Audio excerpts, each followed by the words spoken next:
Comparing characters.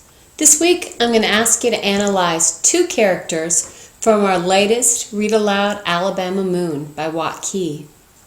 Comparing characters. So why do we do it anyway? Well, it's fun to do. As we were reading the novel, a lot of you wanted to raise your hand or even got so excited you called out and you compared the characters without even being asked to.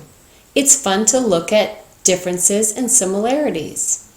But when we analyze characters, we're looking at it a lot deeper. We can compare just about anything.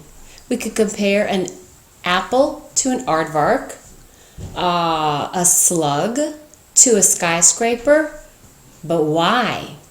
You could easily say an apple is a fruit, an aardvark is an animal. I didn't really even have to think about that. A slug is a living creature. A skyscraper is not a living creature. Wow, not very interesting. So we're not going to look at comparisons like that. You compare things to find meaningful similarities and meaningful differences. The author doesn't create these characters by accident, at least not the authors who create characters that we care about.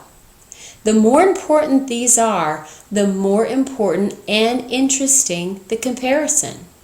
Comparing a skyscraper to a slug is pretty silly and it's not interesting at all. So don't go there. All right, let's use this example that I put together.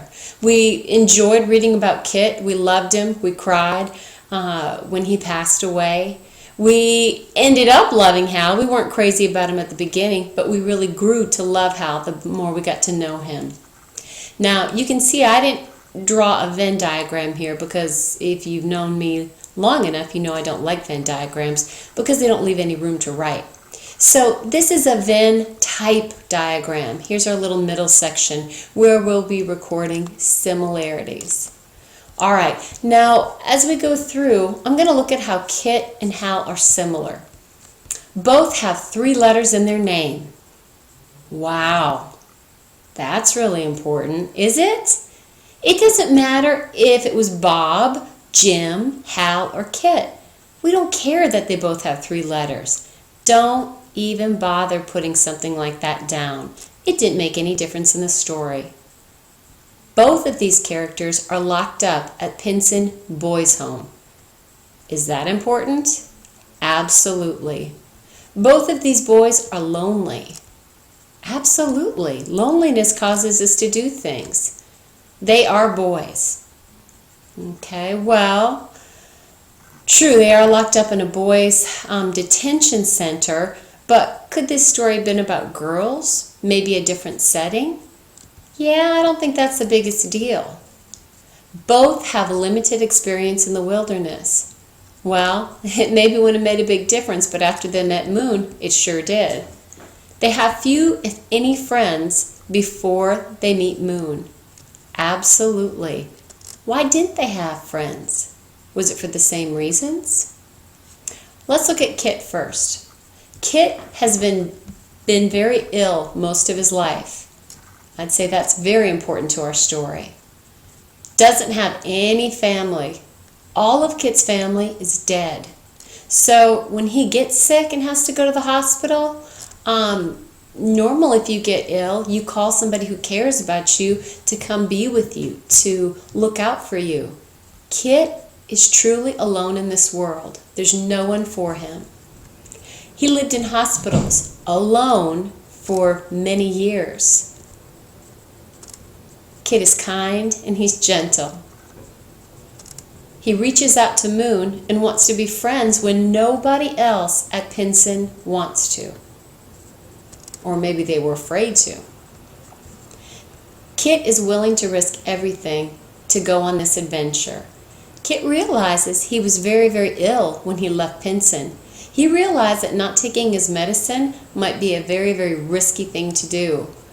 But after living in hospitals for much of his life and in boys' detention centers for the rest of it, he was willing to take some risks. Kit thought Moon ate too fast. Did that make any difference in the story? It's true. Kit did think Moon ate too fast. He warned him, you're going to get sick. But was it something that was really, really important to our story? No. If the author had left that fact out, it wouldn't have made any difference.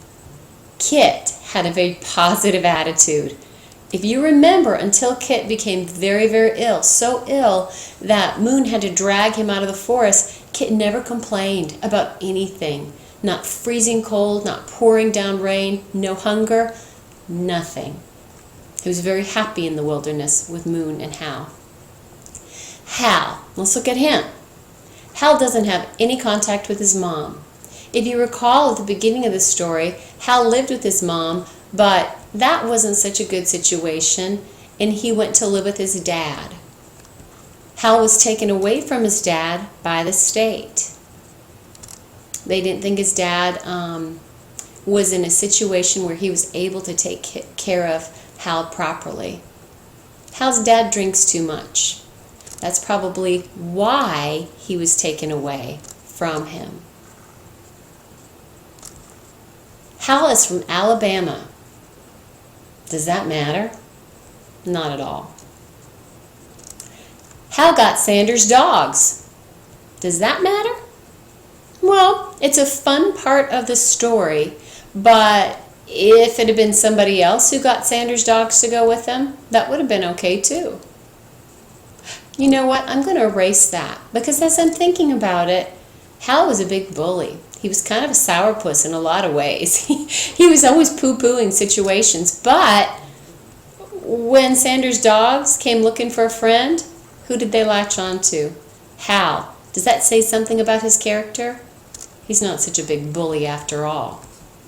Hal loves his dad and, supposed to be and misses him very much. Hal's a bully. Kids are afraid of Hal. In fact, when Moon came to Pinson, a lot of the kids didn't want to be his friend. I think they would have liked to have met Moon. Maybe they liked who he was. But if Hal didn't like him, the boys weren't going to like him. They were afraid of Hal. Hal, we learned to love him, but boy, he had a negative attitude about a lot of things. He was always the guy with the cup half full, looking on the downside of things.